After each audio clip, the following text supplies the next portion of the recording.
คนตกจอมาจะใช่เราพวกใหม่เอาลำลูกตาดิน้ำพ่นนะบ้าลูกตาตัวไหนนี่ดิดูเชี่ยหยาเลยดูเชี่ยหยาผู้กวดคุยดูแต่พอแต่แม่น้ำผ้าน้ำพ่นผ้าหยองเด็ดโอ้ดีเขาเสียงข้าวเนี่ยพ่นจะตกวันแรกก็ลูกมันเงื่อนี่แหละแม่ในคันลูกมาเนี่ยโมเมนต์เราคันมันใส่น้ำนมนี่ทั้งไปกับผมเบิดแก้วเขาเลยเขาบอกว่าไปซักตายตายแต่พูดนั่นนี่แบบจอดเลยโอ้โหได้เขาร้ายเนี่ยปีนี้เด้อได้เขาร้ายเด้อเขางามเนาะปีนี้เนาะขาลายลาจะเมื่อกี่บ่ลายเขาลายอันนี้ประเพณีพี่น้องเฮาเคยเลี้ยงปลาก็ได้ซักเขาวานในกระโปงในมือหรือว่าวานคือพันธุ์ทุกชนิดที่เขาเลี้ยงปลาเขาก็ต้องเฮ็ดจังซี่มีผู้ชักก็มีผู้นำก็มีผู้ส่งร้านเบิดเราเขาเรียกว่าเอกลักษณ์คำพูดลูกตาใส่ตาแล้วชาวบ้านเฮาได้มีชักมีนำตัวก็จะกินสเต็กไปหาใหม่เด้อชุดแต่ละตาหมักจะมาให้ขอโทษแต่ว่าเนี่ยจะหมักสิให้ก็บ่ได้จะหมักคือมันรถจีเก็บมาคิดอันนี้คนเย็นคนช่วงไหนคนอาณาภูมิมาให้เจ้าเริ่มกินอยู่ให้งานคนกินจีบแก้วก็ที่ว่าเจ็บแก้วดูมือผ่านเรียบร้อยคนละเดินเป็นย่างเงินแล้วก็ปรุง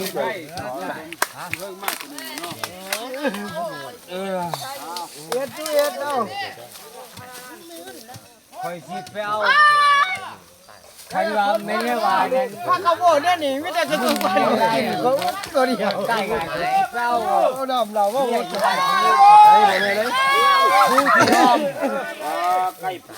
ลำเก่าได้สาเอาเฮ้ยสาเอาคนต้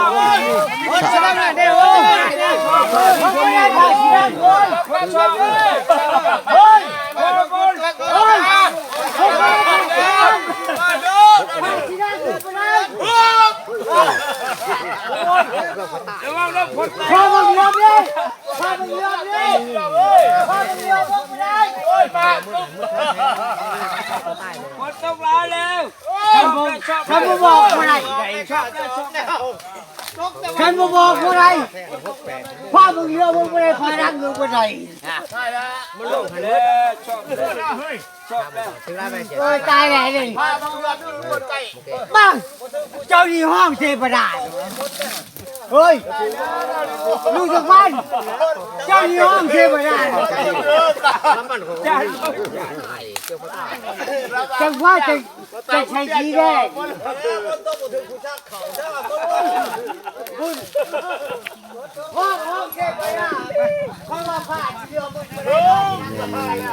เจ้ากวนเพิ่นได้ดำผ้าพอลูกพอล้านได้สืบต่อตะบีตามข้องได้มีเอกลักษณ์อันหนึ่งได้มีการชักหรือว่าการนำการวางเขาฝนตกฝนตกแห้งปีนี้ฝนดีเทวานี่เป็นบอนเพิ่นอยู่เพื่อนใหญ่เพิ่นอยู่เพิ่นจะอยู่แบบเป็นแบบธรรมชาติเป็นเอกลักษณ์ของเพิ่น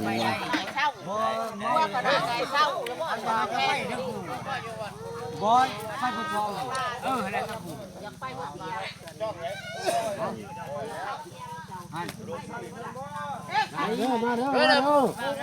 ถ้วยบวงทุโอซามเด้อจือของกัน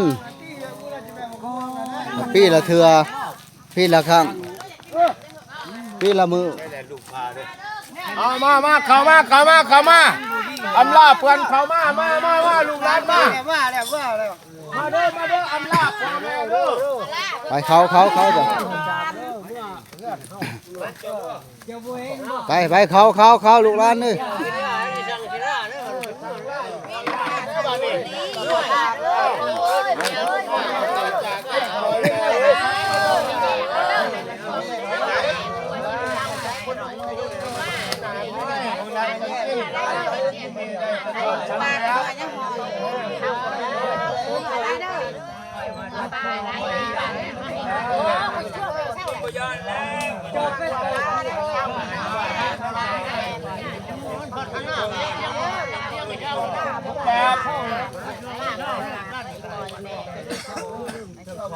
เขาหน้าซักแหละนะ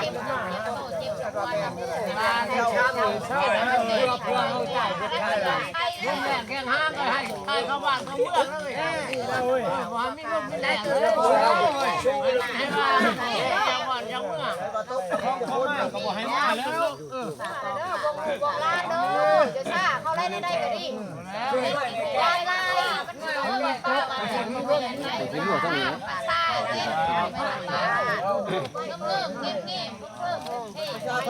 ไม่ซ่าชักไข่ซ่าแล้วป้าวันไปก็ได้หน่อยใจก็เห็นช่างกับไม้ชักไข่ซ่าธรรมดาบอกพี่ก่อนแล้วก็ใหญ่กับเบิ้งแม่และลูกคนป้าไม่ใช่ป้ามาแล้วบ้านนี้มาแล้วแม่จะมีแล้วบ้านเมื่อไปก็ได้มาหน้าหุ่มกระบอกให้ตอกใต้แล้วเฮ้ยให้เบิ่งในแรกแล้วเฮ้ยแล้วจะได้ให้มุจับพี่หน้าพิมบ่ด้วยพนุบ่พ่อยกเว้นวิทย์ก็อยากให้วิทย์มาทางใส่ก็ให้ไปทางใส่มาทางนู้นไปทางนู้นให้วิทย์ไปใกล้ๆคนแล้วแท้มาดอกไม่นะแล้วให้มาแล้วเขาเปิดไปไม่นำใหญ่พุ่นไม่ทางไม่นอกไม่นะแล้วมีลูกมีแหล่หลักขาร่างกระใหญ่ตกดีตกงามเลยตกงามบนห้างจะไปสู้นี่ก็ดิมันจะมีลมมีแหล่อะไรจังหวะสนอยยาสนอยบุกขึ้นเล่นมาจะเป็นตัวเขา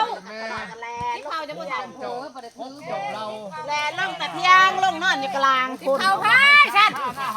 อะไรชักกระชากแล้วเห็ดช่างจะได้ว่าละคอกกระชากแขกกระชากผมไปเอาแล้วอาจารย์เสียใช่ถอยแม่ก็ไอ้ใช่แล้วเป็นลักบาทลักเมืองไอ้ใช่แล้วว่าพระจากแล้วบ้านอยู่นี่ไม่แห้งลาดเลยไอ้ใหญ่จักรว้าวแล้วน้อยกันว่าไอ้ซักซาหน้าหาไอ้บ่เป็นได้จะได้จะเป็นพอเป็นแม่เบิ่งบาดเบิ่งเมื่อบริษัทได้ซาดอก